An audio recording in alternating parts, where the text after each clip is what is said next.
В селе Ахкобек Советского района заложили фундамент будущей мечети.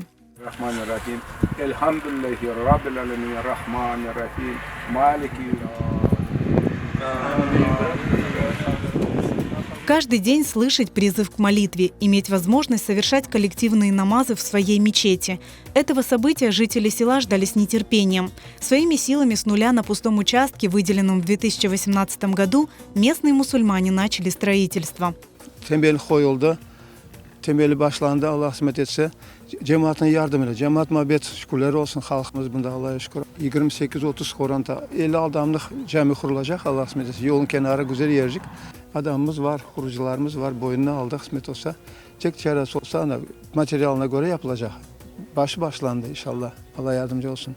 Allah kısmet etse şu camimizni tırışamız ko'tarmaga işte kısmet olsa namazlarını yapılacak. Buna cemaatimizin men Allah kısmet etse buna bayramlarını geçirmek, buna toplanmak, birlik beraberlik ko'rsatmak hareket etemiz inşallah kısmet etse.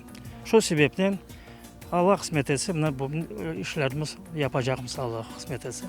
Ранее в селе Ахкобек мечети не было. В 90-е годы, вернувшись на родину, мусульмане села долгие годы вынуждены были ездить в ближайшие населенные пункты, где есть культовые сооружения. Сегодня они, объединившись благой идеей, планируют общими усилиями завершить ее строительство в кратчайшие сроки. Каждый из них стремится оказать помощь в возведении мечети, помогают финансово и физически.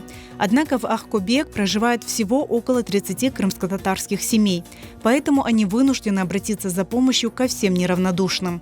O'zimiz fundament qo'ydik, bolalar yardım etdi, Allohga çok şükür.